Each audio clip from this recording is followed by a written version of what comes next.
Miami Dolphins head coach Mike McDaniel, running back Raheem Mostert, and several of the team's offensive starting linemen spoke yesterday to the media. We're digesting what they had to say as the Dolphins continue their push to the 2023 season. You are Locked On Dolphins, your daily Miami Dolphins podcast, part of the Locked On Podcast Network, your team every day. All right, Miami, welcome to another episode of Locked On Dolphins. It's your team every day here on the Locked On Network. I'm your host, Kyle Krabs, a lifelong Miami Dolphins fan, the host of Locked On Dolphins, the co-host of Locked On NFL Scouting with Joe Marino. You can find our shows on YouTube or wherever you listen to your favorite podcasts. I want to give a shout out to our everydayers, and I have heard from a ton of you, those of you who make Locked On a part of your daily routine, a tip of the cap, and in this case, the proverbial cap, to all of you. Today on the show here on Locked On Dolphins, we heard from Mike McDaniel yesterday. We heard from Raheem Mostert yesterday. We heard from Austin Jackson and Liam Eichenberg yesterday, and some really interesting themes that are kind of rolling through, themes that you picked up on when I was down at camp over the course of the past week. I, of course, got home on Wednesday after spending 4 practices in South Florida. And you kind of start to hear multiple people speak. You see things unfolding, and you kind of pick up on these storylines that you notice are common themes. And I think for the offensive line play, there are some themes that I'm really interested to see unfold. And it's not just who's going to take the left guard starting spot and how's Austin Jackson going to command the left tackle position. But this maneuver with Butch Barry as the new offensive line coach, with the team transitioning away from Matt Applebaum, who served in the role last year, is really interesting. Because you've now heard a number of guys talk. You've heard Teron Armstead talk. You've heard Robert Hunt talk. Now you got Liam Eichenberg and Austin Jackson talking. And I don't suspect you'll hear from Connor Williams because of the ongoing contract situation. I don't think availability for him is probably a super likely outcome in the early portions of camp here. But Mike McDaniel himself was asked about Butch Barry at the start of Thursday's press conference. And here's what Mike McDaniel said. When you cut through kind of the clever puns of wearing long sleeves and the bucket hat and him sweating a lot, Mike, as he usually does, finding ways to bring his personality out in these conversations. I want to read what he had to say about Butch Barry. Had a previous relationship with him. This is quoting directly Mike McDaniel. Working relationship. And when you do have that, there are certain expectations that you have when you've joined back together. And he's met those expectations because of his diligent command of that crew. I think they've got a really cool thing going where they've been working and owning techniques that really, it's probably the best they've been able to understand what we are trying to do as an offense. The thing about O-line coaches, if you have a good one, and I think we do have, they're typically not satisfied. They're typically ready to get a sucker punch from the side that they can't see just because of the nature of the offensive line in general. You're out-athleted because the best pound-for-pound athletes really are defensive linemen in this game. So you have to be on your P's and Q's. You can't be result-based. You have to be process-driven, and he's really done a great job. But classic O-line coach for him, don't ask him what type of job he's doing because he'll grumble and be like, we need to be better today, which is what ultimately I think players really yearn for. You take that, and you pair that with what Robert Hunt kind of shared about his observations of Butch Barry. And he spoke when I was there in person at the end of last week. And he was asked about Butch and what he brings to the offensive line group. And he was pretty emphatic that Butch knows what he wants. I mean, I'll read you the quote from Robert at the end of last week. I love what Butch brings. He's a loud personality, but he means well. He knows what he wants, and that's what you have to respect as a player. Somebody to come in and know what they want, you've got to respect that because it means it's the standard, and that's what we want to have as the standard. So it's good. So Rob was very clear in talking about, look, like he knows what he's looking for. And you kind of got the impression like if you don't give it to him, his personality is you're going to see it. And we got a chance to see that up close and in person, be that on the indoor practice on Friday that was not open to the media or was not open to the public, but then also the public practices as well. He's a very animated dude. And I know we were all maybe not all of us. I was very surprised. And I know a number of people who cover the team were also surprised that the team transitioned away from Matt Applebaum at the end of last year because of obviously the big picture offensive success. And Butch Barry, look, like he spent some time with the Hurricanes and it didn't sound like it went particularly well. He was with the Denver Broncos last year and was one of the scapegoats during the season. And it sounds like there was some players, according to reports from those in the Denver media, that weren't sad to see Butch Barry go. But the working relationship that Mike McDaniel has with Butch Barry, I think, is an important footnote here because Mike is alluding to this is the closest that we have gotten to them grasping what we want to do conceptually on the offensive line. And then you take that and you pair that with what Teron Armstead's comments were on Tuesday. I believe he spoke on Tuesday. Yes, he spoke on Tuesday. It was the same session in which Tua Tagovailoa spoke after the Tuesday practice that got pushed inside. And they asked him about the biggest point of emphasis from the new coach. And I know I mentioned this on Tuesday, but speed and velocity off the ball, controlling the line of scrimmage. This is the direct quote from Teron. We want to dominate and dictate that line of scrimmage as much as possible. If we do that, if we knock people off the ball a yard or two, we have a great chance to win a lot of games. So you're kind of getting the feeling in piecing together these puzzles is that Miami perhaps felt like they were too passive with their techniques up front. And then Mike McDaniel kind of got into Liam Eichenberg technique.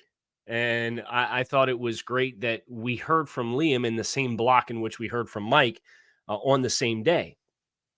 But Mike McDaniel was asked about Liam Eichenberg. And to give you the quote, he said, we felt last year players sometimes in the heat of battle, you revert back to the things that you don't emphasize.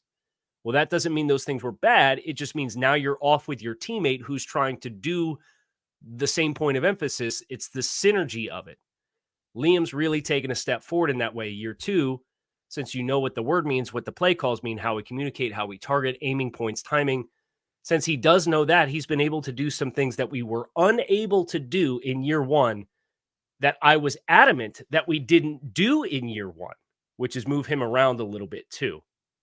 I really love where he is at in the progression, but again, it's a progression that's long because we're trying to do stuff at a high level that you really have to be empty of all the old thinking and can't revert back in the heat of battle. That's the crux of Miami's issues with developing offensive linemen has been the churn of offensive line coaches. You get a set of talking points, you change the coach. The coach then changes the way he communicates, and Robert Hunt alluded to that too. Everybody kind of has their own communication, and when the communication changes, then the retention's not as good and as strong. So I think for Miami to make the offensive line coaching change that they have, you're kind of taking all these puzzle pieces from everywhere, right? And the context clues tell me Butch Barry have a previous working relationship with Mike McDaniel, and understanding this system maybe is going to the objective is that the understanding of what we are doing is expanded more. And if the understanding of what we are trying to accomplish grows, and as Mike McDaniel alluded to it, the synergy is better, then I think the synchrony and the vertical push off the offensive line is compared to trying to be a little bit more methodical or controlled when you're coming out of your stance, and now you're not on the same level and you're creating log jams, as just an example of the kinds of things that I think were roadblocks for the Dolphins last year. So I thought that was fascinating, really, to be honest with you, to kind of be down there last week and then to get the cherry on top and have Mike kind of deep dive into Butch Barry and everything with the offensive line. So that was my first observation. We also heard from Raheem. We heard from Austin. We heard from Liam. We're going to get into that next here on this episode of Locked on Dolphins. August is here, which means it is officially the start of fantasy football drafting month for fantasy football players everywhere. Get championship ready for your home league by trying out Best Ball on Underdog Fantasy. All you have to do is one live snake draft, no waivers, no trades. Underdog sets your best lineup every week. Try it out with Underdog's Best Ball Mania Tournament. The largest fantasy football contest in all times is back and even bigger with $15 million in total prizes up for grabs, including an absurd $3 million grand prize going to the winner. Last year, the winner drafted their team in July. So don't wait. Visit UnderdogFantasy.com or find them in the App Store and sign up with promo code LOCKEDON to get your first deposit doubled up to $100. That's Underdog Fantasy promo code LOCKEDON.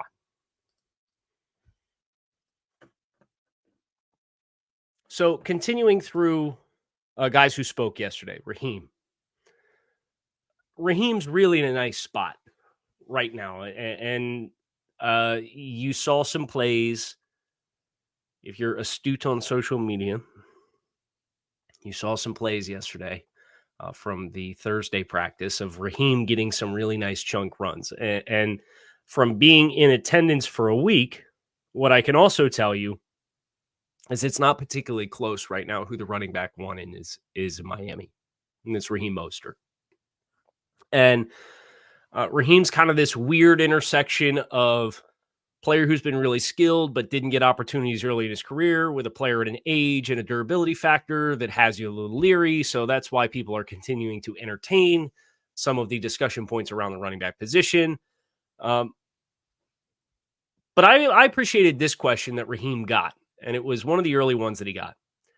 And the question was this: in the run game, how much do you need to get a feel for your offensive linemen? I know there's a couple spots where different linemen are in there, sometimes with the ones, and you did see some reports yesterday of a couple different players getting put into the group that you are typically associating with the ones that would indicate some level of competition for players getting an opportunity to play next to your primary center and potentially your primary left tackle, though Teron Armstead and his practice reps are never going to be a high volume thing at this stage in the game.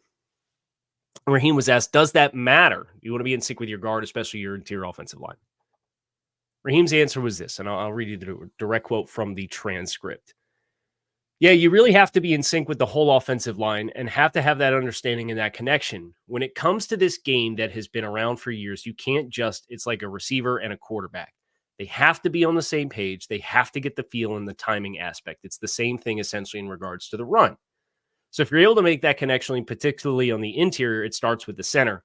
If he's able to make the right calls, the right reads, then it just goes and spreads out in front of everybody. So that's what you want. You want to make sure that you have a better understanding of that. And we've heard from over the course of the past year, the magnitude of what Connor Williams brings is the center who's not just a center and the guy who snaps the ball, but he makes a lot of the calls and the communications in both pass protection and diagnosing the front and getting everybody set up for success in the front. So it was interesting to hear Raheem point to the center specifically, but we've also heard other backs, me throughout the course of my time as a draft Nick. The most prominent example of this was listening to Jonathan Taylor talk at the NFL Combine when he was coming out in 2020.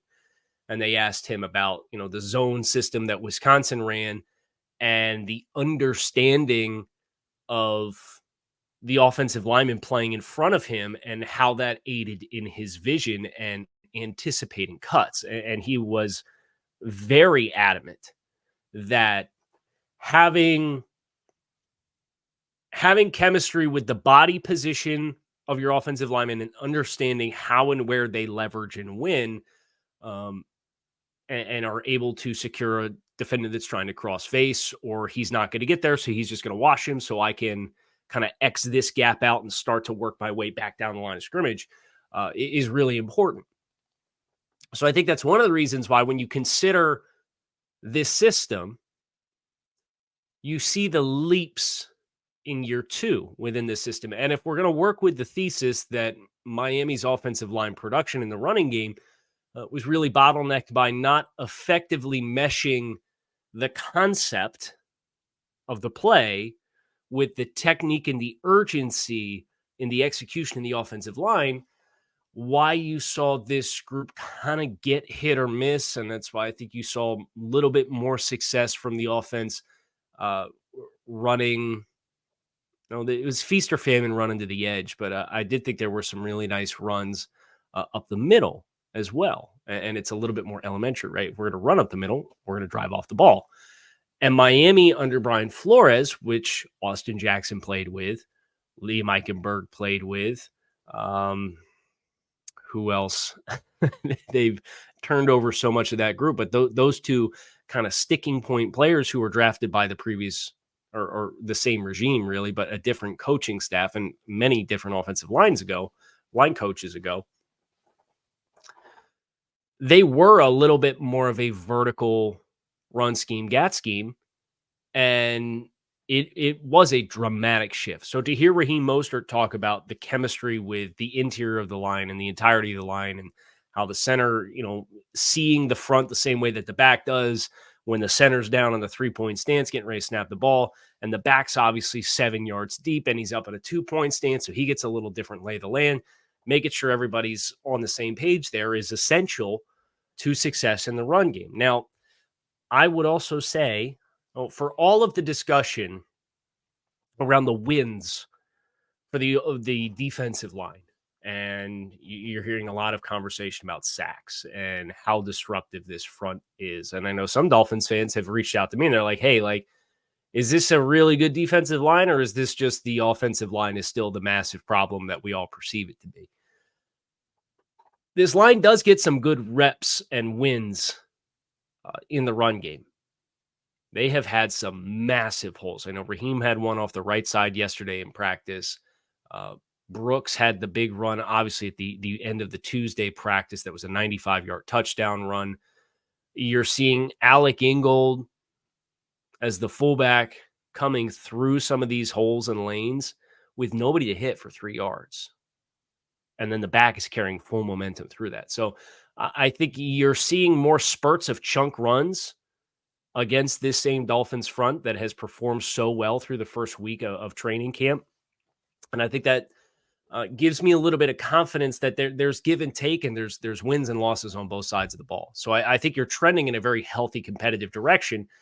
And let's be honest, there's not a lot of the Dolphins' defensive front is a consensus top 5 defensive line in football. You're not going to face a lot of groups that are better than what the Dolphins have. You're just not. And I know everybody wants to point to the Philadelphia Eagles, but like Jalen Carter's a rookie and Jordan Davis played 13 snaps a game last year, and they don't have a lot of other horses behind it. And it's the same group that was there last year that midseason prompted them to sign Adamakan Suh and Linval Joseph because they didn't feel they had enough. I'd take Miami's defensive line over probably any other team in football right now. So if you can figure it out, and if you can have wins and losses and you can stabilize a little bit more, I think they're going to be fine with the added points of emphasis. Now, availability and durability and lack of continuity, those are all things that I think can derail that progress. But I think they have more depth. I think the year 2 leap that you've seen everywhere the Shanahan system has been, the points of emphasis, seeing things the same, it's all positive momentum. I feel pretty good about this running game being better than what it was last year. And we are going to hear some of the things that Austin Jackson and Liam Eichenberg had to say, because that is what we are going to close with here today on this episode of Locked On Dolphins. So Liam was an interesting one. Liam was asked about the learning curve and what's changed from moving it from tackle to guard. And obviously, I think playing big and anchor with first contact is kind of where you saw the struggles last year when he was available to the team. And he was asked the differences of playing at guard. And he said, I just have to get that quicker and make sure you aren't taking too big of a first step, which is something I need to hone in on and continue to improve on, getting that first step down and then getting that second step going. That's something I've been focusing on and I'm going to continue to work on. And I think you think about Liam and you saw these instances on film where he's either oversetting or his feet get stuck in the mud, and hearing him kind of allude to too big of a first step, you hear everything happens faster on the inside, right? And if you're overstepping, the reactiveness that's required to flash and prevent a guy from either cutting back across your face or applying pressure before you're able to get anchored and pushing through your outside shoulder because you've set too big and you've stepped too large and now your base is too far split and you can't recover. It puts you into a recovery mode where your base isn't where it needs to be. I think that's good process, and you've heard the word process throughout the course of this a couple of times about progression and being process oriented. It's good process to kind of come away with that observation of where you need to be better. And I think he has had some nice moments, even in the one-on-ones against Christian Wilkins. Now, it hasn't been consistent enough, but there's time to see what the development's going to look like. And I think that is a position that is a wide open competition between Isaiah Wynn and Dan Feeney and Liam Eichenberg and Robert Jones. And you got guys who have played. And I don't think you should have any restrictions for those guys getting looked to figure out what the best chemistry is. And the nice thing is, you're going to have pillars on either side of you to be able to cling to with Teron Armstead and Connor Williams. So that position, I think, continuing to see open competition. I would not be surprised if we don't know who the starting left guard is until the week of the game to open the season against the Chargers. I think that getting as much information as possible. Mike McDaniel talks about not beginning with the end in mind. I think that'd be a really healthy place for the Dolphins to treat that position. Now, as far as Austin Jackson, Austin was asked how he sees a second season in this offense benefiting him.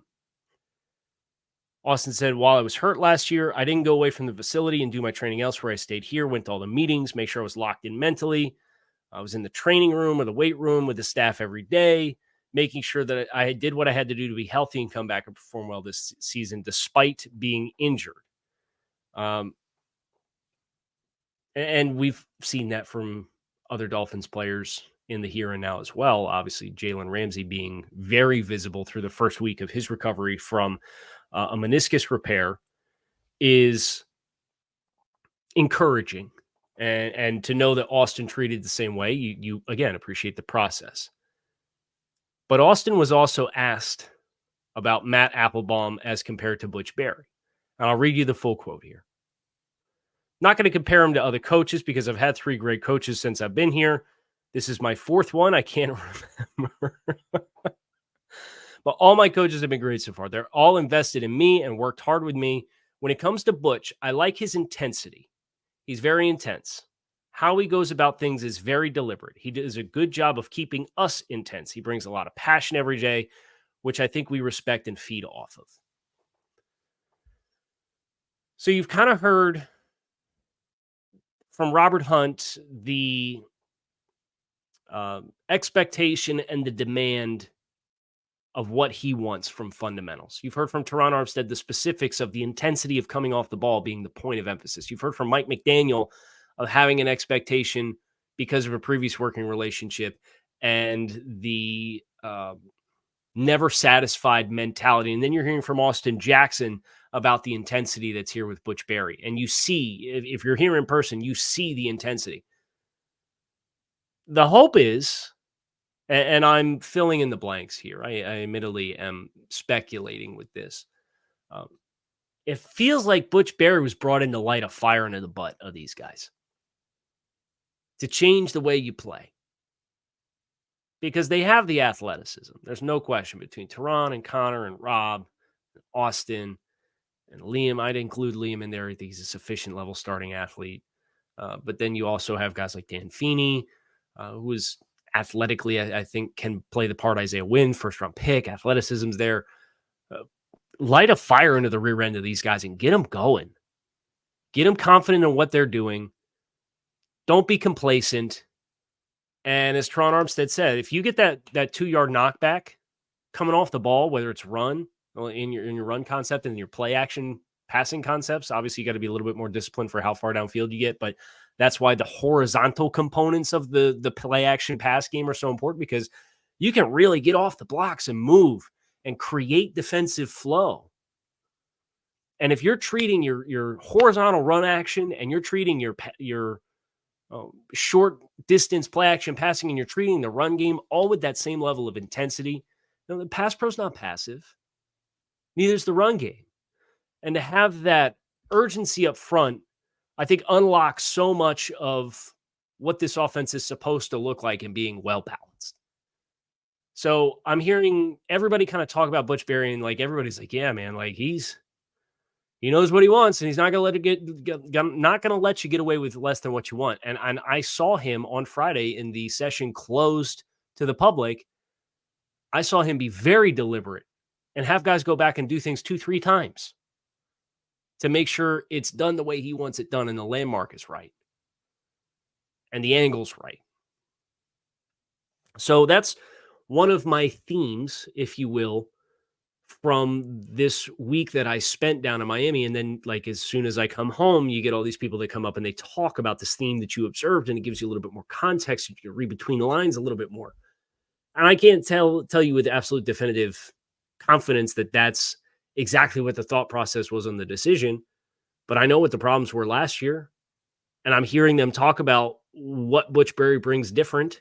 I'm hearing Mike McDaniel talk about his offensive line coach. And that's how it adds up to me. We'll see what it looks like.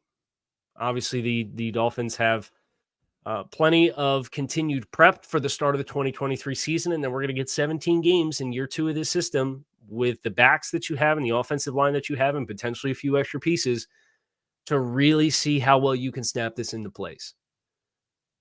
And if it clicks, it's going to be a fun year. Let's just say that.